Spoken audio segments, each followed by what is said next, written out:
following this channel for any length of time, you'll have heard me mention that my F whistle is my favorite among the very many whistles that I've got. I like the tone, I like the finger spacing, it just fits me really well.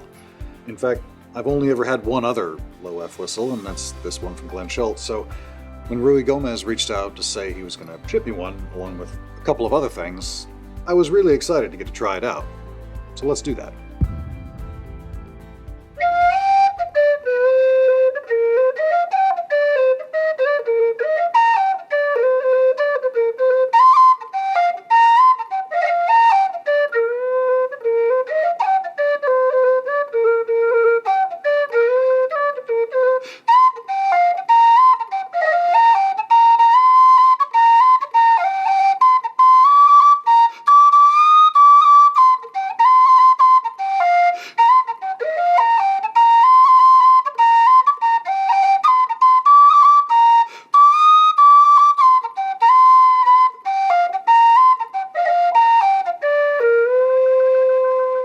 The first thing that I noticed when I picked it up was how much thinner it was than the F whistle that I'm used to. More on that later, we'll get into some comparisons, but it also just fits me, and it fits me surprisingly well. I kind of prefer the larger whistles, so I thought, well, I don't know how this is going to work, but I kind of like it. It's very, very responsive. It's got a lot of tone that you can push around, particularly between the two octaves.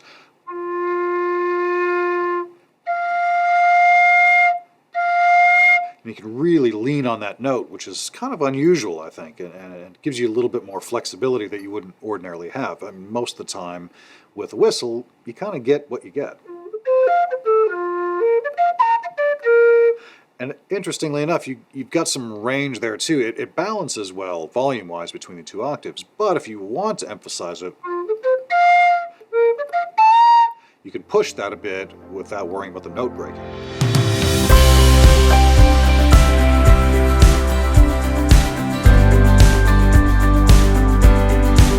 The design of it is interesting. The barrel part here is very smooth. It's polished of some kind, I guess, aluminum, I'm assuming.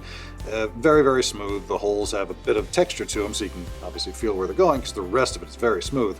The head joint, I'm assuming, is 3D printed. I can see some of the lines on there. If you look closely enough, you can see the individual layers, I guess. But it's got this other section in the middle that creates the airflow, the wind chamber, I guess. And it's the same, seems to be the same sort of material, the same aluminum metal that is then filed down to make that windway. Fully tunable, of course, by adjusting the position of that head joint.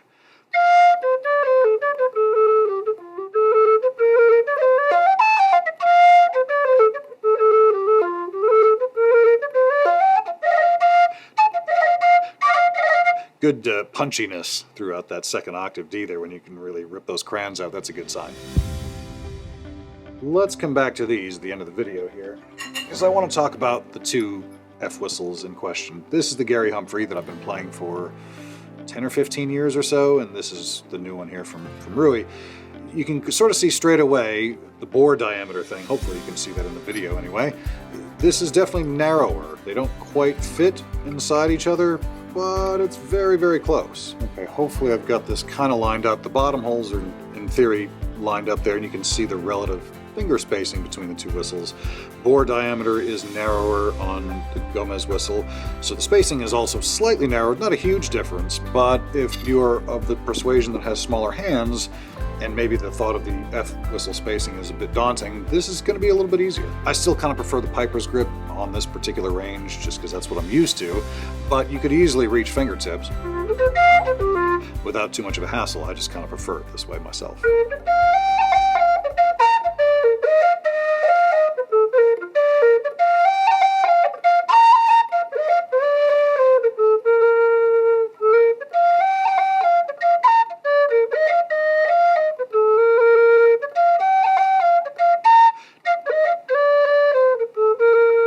I'm not sure how it's coming across over the compression-enhanced YouTube version of this, but in the room, to my ear anyway, it sounds like the Humphrey has more of that classic generation metallic sort of a sound, whereas the GOMES has a bit more softer, like a Shaw, but without the extra breathiness and waste of those sorts of instruments, but maybe closer to a Howard, sort of that rounder kind of a sound, if that makes any sense. Now I want to compare with a whistle that does not really show up on my channel very often. This is my last remaining Glenn Schultz Water Weasel PVC whistle. I used to play this when I was out on the road before I discovered Gary Humphrey's whistles, and I'm disappointed that it's the last one I had. I had a couple of the higher pitched whistles, D and C and E flat, but the head joints broke. And unfortunately, I never had the chance to get them repaired, and sadly, Glenn Schultz passed away some time ago. But this is my last one of his, and you can kind of hear the difference.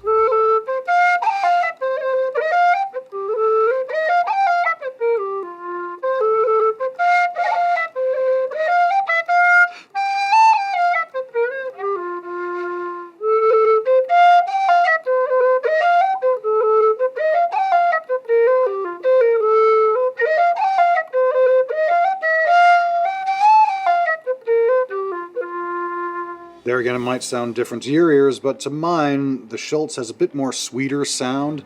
The finger spacing makes it significantly more challenging. If we were to compare, or at least do my closest comparison that I can manage here, you can see substantial differences. One, in the overall spacing, but two, the hole sizes between the two is quite a bit different and interesting, I guess. I'm not quite sure why that is or how that could possibly be, but I don't build whistles for a living, so I don't know. I will say that as much as I like the Glenn Schultz, I definitely prefer the finger spacing here from the GOMES whistle.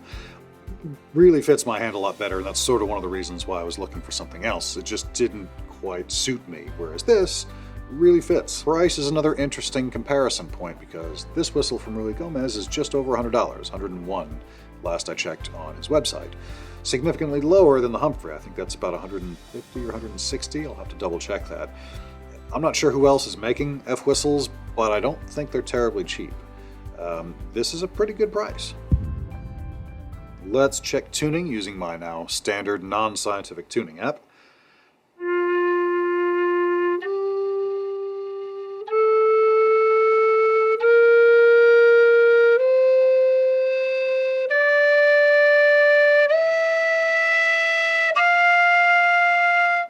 First octave seems bang on the money.